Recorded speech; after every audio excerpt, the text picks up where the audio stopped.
I'm going to be installing this Sony AX100 stereo into our 2007 Toyota RAV4.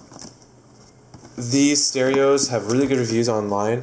They come with the software to operate with both Apple CarPlay and Android Auto.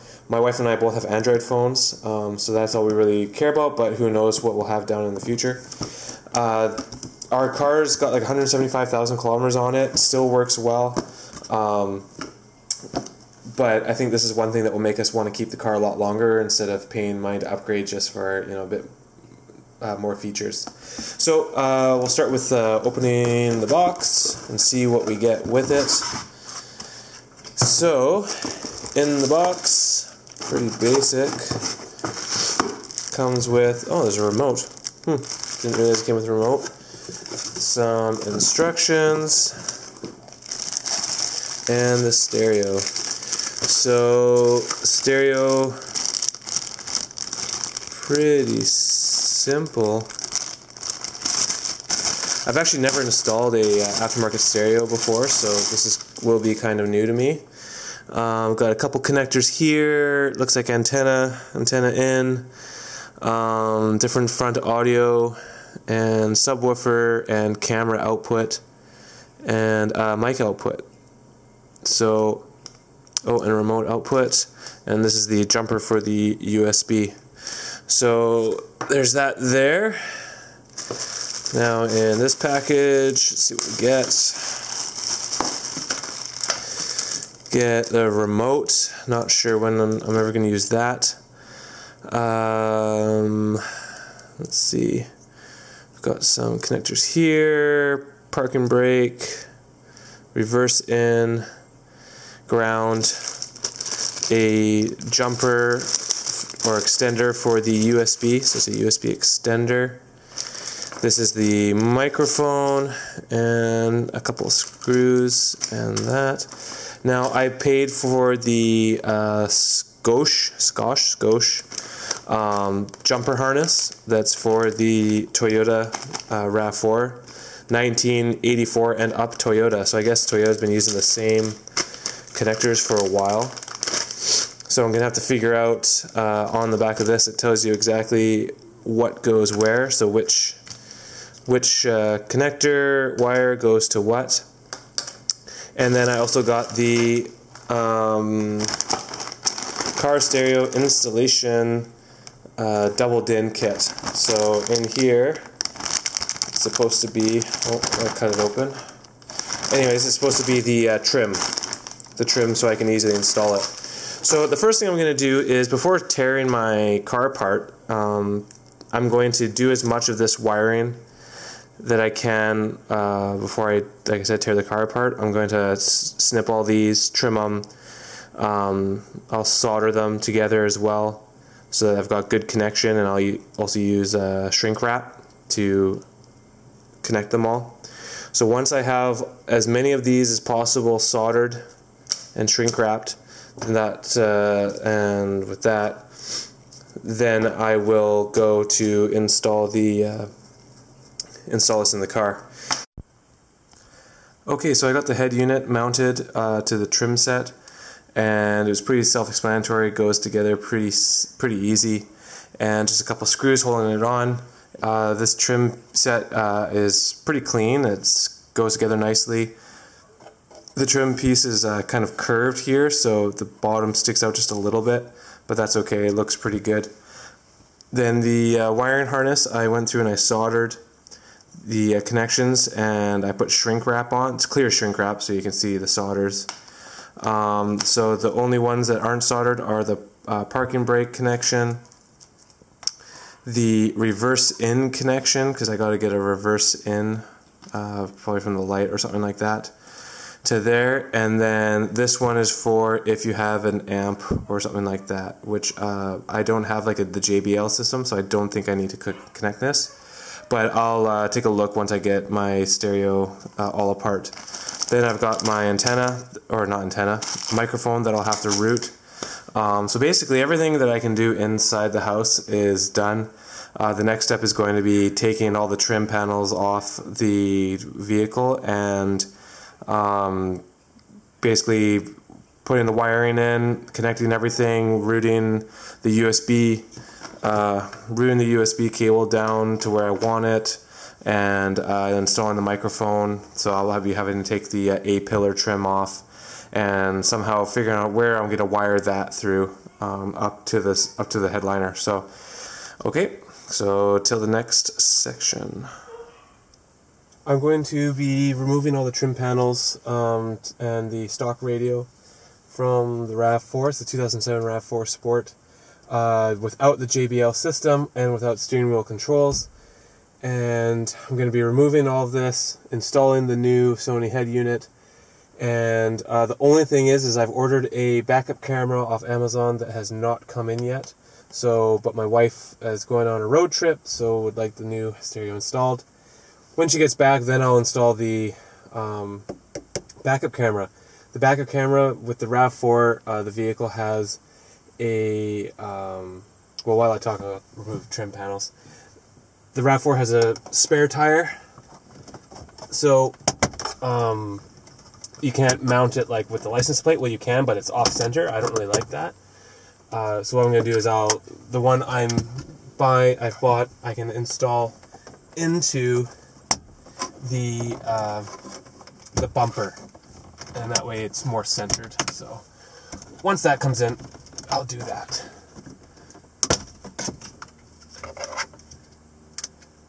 I've never taken one of these stereos out before, but I'm pretty sure it's not too difficult. And next thing I need is a 10 mil. That's an that's an 8 mil. I think it's a 10 mil. Yep, thought correctly. So, like I said, I've never removed one of these stereos, but it can't be too difficult.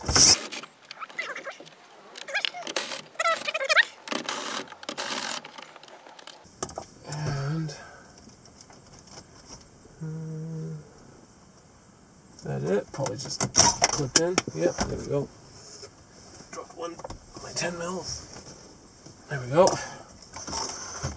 Okay. Pretty easy. Antenna unplugged. 1, 2,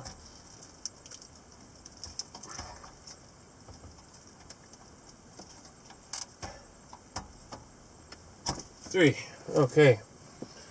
So, let's see here. I've got my harness that I soldered up. One there. And this one here. And this here, I have a feeling that this is for the auxiliary. Like I said, I don't have steering wheel input, but I do have an auxiliary input, and this stereo does not take the aux input, so I'm not going to be bothering with that. What I am going to do is, there we go, wire or route my cable for the USB. What I think I'm going to do is I'm going to route the cable for the USB into the glove box. Oops, I don't know if you can see that, but down in here, I'm not sure you can see that, but down here is where the aux input is. It's right below there at the bottom. And then there's also the power outlet here for like a phone charger. Now I have a USB or a Bluetooth device that I bought off Amazon that I've been using for the past few years. And basically what I'm going to do is take that out because I'm not going to need it anymore. There we go. I'll have to clean that rubber off, but that'll That'll be easy to do. My sister actually has a RAV4 as well, same year.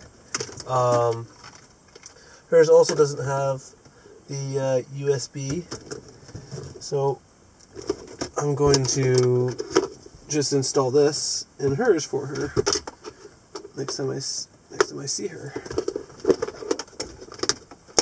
And some of these trim panels I've actually like modified to work with this unit. So all I have to do is actually just swap her trim panels out with mine, and she'll be golden.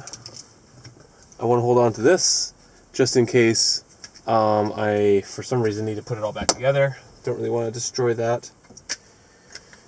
And USB cable is here. So this is going to be coming through, and I need to somehow see if I can feed this up past everything here, up through here. There we go. Okay. Now, let's see.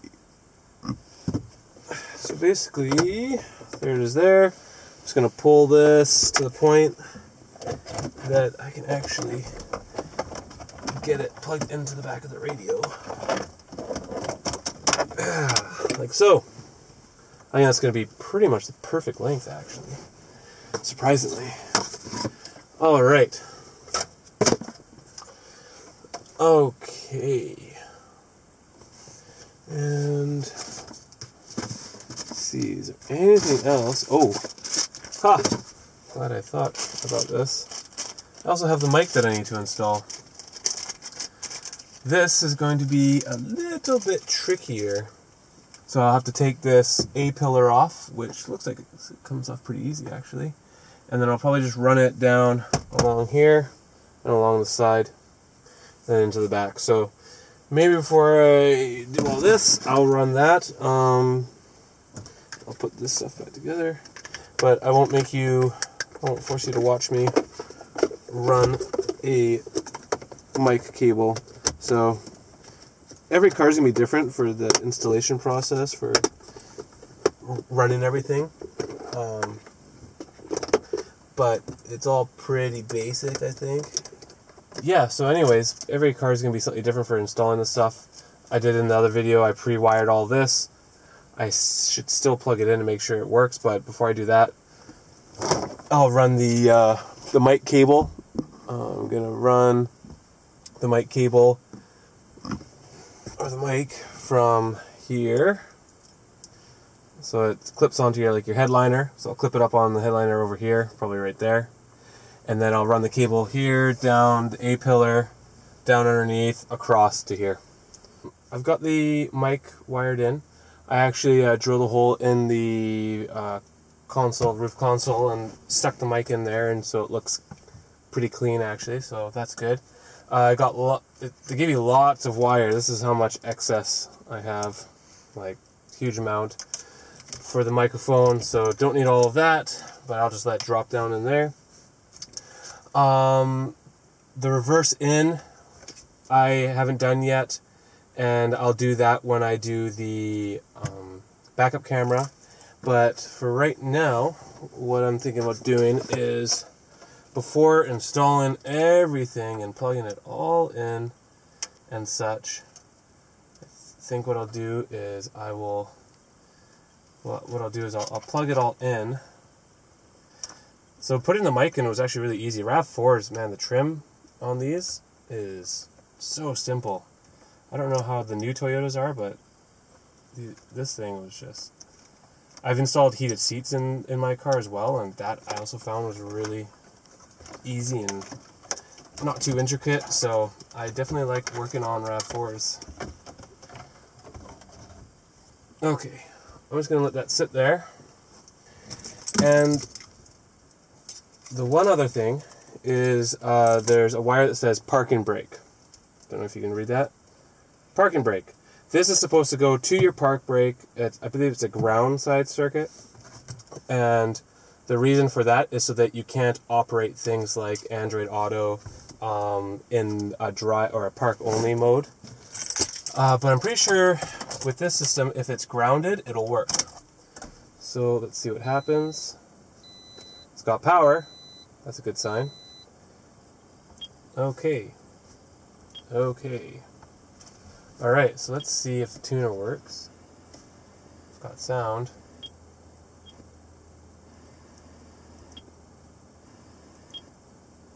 Oh. I probably have to plug the mic in. Or the antenna in. Duh.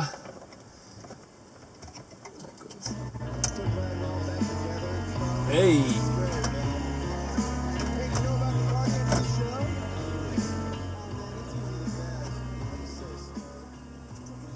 So that's working. Cool. There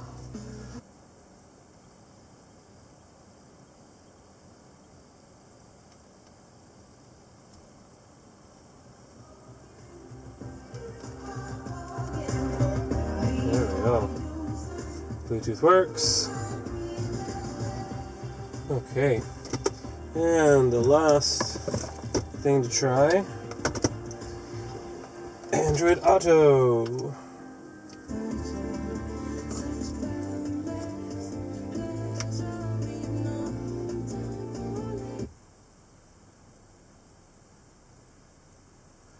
Okay, so I've got Android Auto downloaded, and it says, stop, Android Auto will resume when your car's parked. Already parked, engage the parking brake. So if I am able to ground this out, there we go.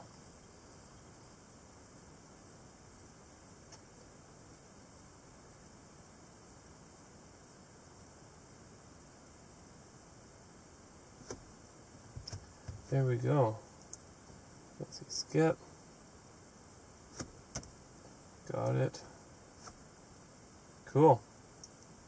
There we go. So now I've got navigation, all that stuff right now. We can go to Tunes, Spotify.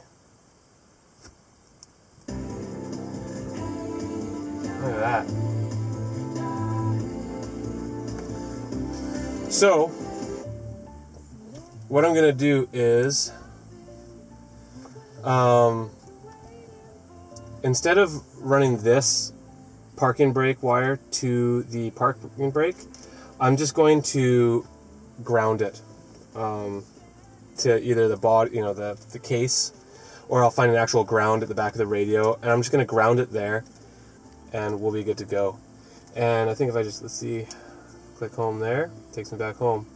And, oh, okay, so when it's plugged in, Android Auto comes up there. I was wondering where it would be. So then I just click there, and there it is. Let's see if the mic works. Navigate to work. Navigating to work. On your way to work, head west. There we go. Working like a champ. Perfect. So, works pretty good. It's all there. It's all safe. It's got Bluetooth audio. I think if I long press this. Call Kat Chillebeck. Calling Kat Chillebeck mobile.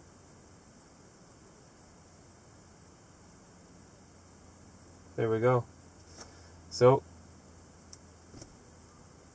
mic works. Everything else works. The Bluetooth works. What I'm going to do is I will ground this at the back and then bun it all up and then do a final finishing clip. Alright, so I got everything finished, installed, all the trim, all the panels, everything. Like I said, the only thing I have to do is the backup camera, which I'll do once it arrives. But the camera will just be installing the camera at the back, running it forward, plugging into the back input, and then wiring in a reverse input as well. So let's see. I'm going to start the car because it's really muggy, so at least I'll get some AC going. One thing I'm noticing is the boot up time for it. It takes a little bit of time. It's not too bad, but I should have timed it. It's taken, what, 10, 15, 20 seconds? I know I read that every time you have to accept that warning. with the phone plugged in, it automatically boots up Android Auto, which I don't really mind. Now, one thing I like about this unit is the hard buttons.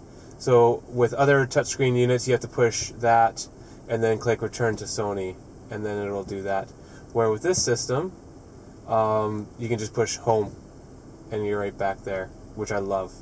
The other nice thing is that with Android Auto, or with it even just on the home screen, if you just long press the volume button, it automatically brings up Android Auto or Google, OK Google, there we go, or Google search. Okay, so pushing that ends that. I can push home, and I'm back there, and go back to the tuner. Sounds pretty good. Anyways, basically everything seems to be working really great. Pretty happy so far with it. There's not too much to these systems, which is one reason why I really like how they work. Back button just came up there. What's that mean? Oh, so there's a lot of things I got to play with, but you know, as you can see, the backup camera is not going to work because no valve signal found. But you know, it switches around really quick, and it jumps around. It really switches between everything really seamlessly. And yeah, so really happy. Now what's interesting is if you look, there's the 4 here. That's with it plugged in, so Android Auto's there. Now if I unplug this, look at that. USB and Bluetooth audio pops up right away. So, and phone. So if I click phone now it's going to sync with my phone going through here. See if it's loaded contacts. Loading. Might still be connected with the Bluetooth. Let's see if the Bluetooth's connected on here. Oh, it shows it. Oh, there we go. So there's the phone book. So basically, if I don't plug in the phone, then I can still use the Bluetooth and go on there. The screen, sorry, the screen size is pretty good. This is a LG G4, pretty big screen. I don't know if it really shows it there. Maybe I'll turn it on, it'll show it better. There we go. Screen-wise, you know, it's not huge. It's probably the size of like a Note or something like that. Maybe a little bit wider though. And yeah, so it's not absolutely huge screen, but it's good enough. It'll do the trick. And for the cost, like going from what was in here to this is definitely a big step up. So I don't know. So far, pretty happy with it. I'm gonna, once my wife gets home, I'll set hers up, send her on her week-long trip, and then when she gets back, I'll get her input on what she thinks of it and such. But I'm sure she'll be happy. But yeah, so anyways, installation really easy. Looks like I wired it all correctly. Just plugged it in, powered up, grounded. I grounded the wire for the Android Auto to the case of the actual radio, so that don't have to run that to the parking brake. And ran the mic up top, and it seems to have good input and everything there as well. USB cable to the center console. Like, so far so good. Looks good, and I think it looks really clean as well. And like I was saying before, I love that it's not a touch screen. Everything is a touch screen. I love volume buttons or volume dials, just so that you know you can easily, quickly just spin it, turn it up, and turn it down. That's a go-to for me. Now, if this was a touch screen, it would probably actually be a slightly bigger screen, so some people might like that more. But for me, I like just having the buttons. And out of curiosity, oh, that does do it. Cool. So this will actually just go through the presets, I guess. So forward and back buttons work. Let's try it on Android Auto really quickly. Let's try that. Yep, works on that too. Cool. Awesome. So far, 2 thumbs up. No complaints. Everything's working. Everything looks good. And easy to install. And yeah, just can't complain with that. So we'll be playing around with it and trying it out. And kind of wish this car was my car and not my wife's car, and then I could actually play with this a bit more. Anyways, I hope this video was helpful. Probably long-winded, but hopefully it kind of shows how to install it. And maybe next, after I've used this for a little bit, I'll do a review and a how to use it and such like that. So anyways, if you have any tips or updates or recommendations or anything at all that might help me or other people, feel free to leave it in the comments. Thanks for watching, guys and girls.